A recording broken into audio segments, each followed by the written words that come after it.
Γεια σας φίλοι μου, καλώς ήρθατε στο Plan Advisor.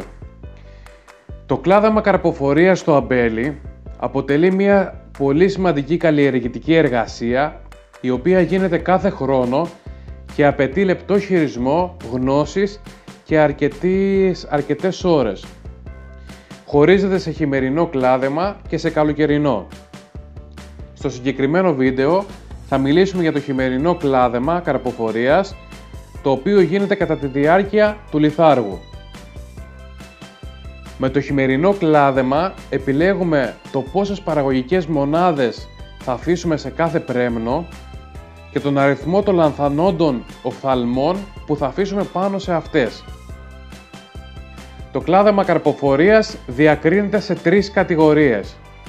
Το κοντό ή βραχή κλάδεμα, όπου οι κλιματίδες κλαδεύονται στα 2 και 3 μάτια και ονομάζονται κεφαλές. Στο μακρύ κλάδεμα, όπου οι κλιματίδες κλαδεύονται ανάλογα με το που καρποφορεί η ποικιλία στους 4 οφθαλμούς ή και παραπάνω και ονομάζονται αμολυτές. Και στο μεικτό κλάδεμα, όπου αφήνονται και κεφαλές και αμολυτές.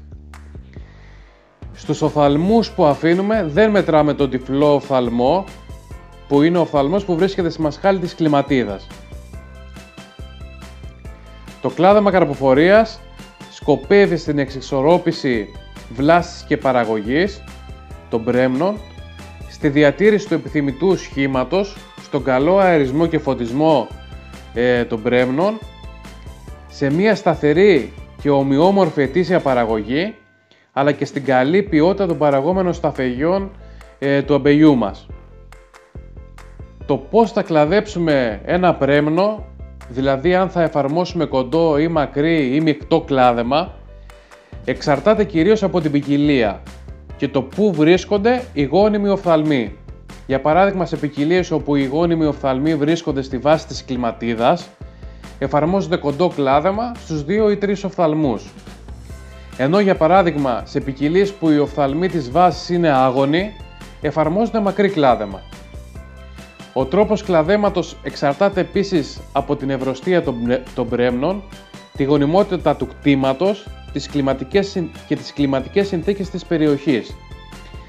Έτσι, σε άγωνα εδάφη μη αρδευόμενα σε ξηρικές συνθήκες εφαρμόζεται κατά κανόνα κοντό κλάδεμα, ενώ σε πιο γόνιμα εδάφη και δυνατά χτήματα, όπου τα πρέμνα μπορούν να θρέψουν περισσότερα σταφύλια, εφαρμόζεται μακρύ ή μεικτό. Τώρα, πώς επιλέγουμε τις κλιματίδες που θα αφήσουμε? Το ποια κλιματίδα θα επιλέξουμε να αφήσουμε εξαρτάται από τη ζωηρότητά της. Επιλέγουμε μέτρια ζωηρότητας κλιματίδες με κανονικό πάχος και κανονικό μήκος μεσογονατίων διαστημάτων. Πρέπει να είναι άκρως υγιής, χωρίς πληγές, ασθένειες κτλ. Και να έχει σωστή θέση και σωστή κατεύθυνση, ώστε να διατηρήσουμε το σχήμα των πρέμνων στο επιθυμητό. Επιλέγουμε κυρίως την κατώτερη κλιματίδα, όπου είναι κοντά στο βραχίωνα, ώστε να μην ξεφεύγει το μέγεθος του πρέμνου σε ύψος, και αφαιρούμε κατά κανόνα την ανώτερη κλιματίδα. Μεγάλη προσοχή στις τομές μας, οι οποίες θα πρέπει να είναι πάντα πλάγιες, ώστε να μην μένει νερό πάνω τους, και φυσικά χωρίς τα κούνια.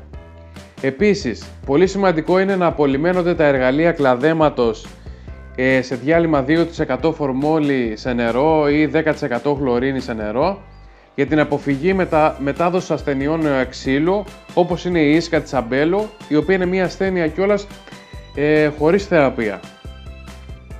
Μετά την ολοκλήρωση του κλαδέματος, οι τομές καλύβονται με ειδική πάστα κλαδέματος ή με ειδικά απολυμαντικά σκευάσματα που κυκλοφορούν στην αγορά με δραστικές ουσίες όπως πυρακλοστρομπίνη ή μποσαλίν, ή τα πρέπει να ψεκάζονται μέχρι απορροής με χαλκούχο σκεύασμα. Τώρα, πότε γίνεται το χειμερινό κλάδεμα? Τα χειμερινά κλαδέματα γίνονται κατά τη διάρκεια του λιθάργου της αμπέλου, πριν την έναρξη της νέας βλάστησης και της δακρύριας. Σε περιοχές με παγετούς γίνονται πιο όψιμα το Φλεβάρι, κάτι που καθυστερεί την εκπλάστηση και μειώνει το κίνδυνο ζημιάς από παγετούς και χαλάζι. Σε περιοχές με ήπιους χειμώνες μπορεί να γίνει και πιο νωρίς κατά τη διάρκεια του Ιανουαρίου. Μεγάλη προσοχή, δεν κλαδεύουμε ποτέ με βροχερό καιρό. Σημαντικό είναι επίσης να προσέξουμε το χρόνο που θα χρειαστεί για να ολοκληρώσουμε τα κλαδέματα, ειδικά σε μεγάλους αμπελώνες, καθώς ανάλογα τα εργατικά χέρια που έχουμε θα πρέπει να ξεκινήσουμε άμεσα ώστε να μπορέσουμε να ολοκληρώσουμε τη διαδικασία στην ώρα μας πριν την έναρξη της νέας βλάστησης. Αυτά λοιπόν για το χειμερινό κλάδεμα καρποφορίας του αμπελώνα μας. Για τυχόν απορίες, αφήστε το σχόλιο σας στο βίντεο ή επικοινωνήστε μαζί μας στο παρακάτω email. Σας ευχαριστούμε πολύ.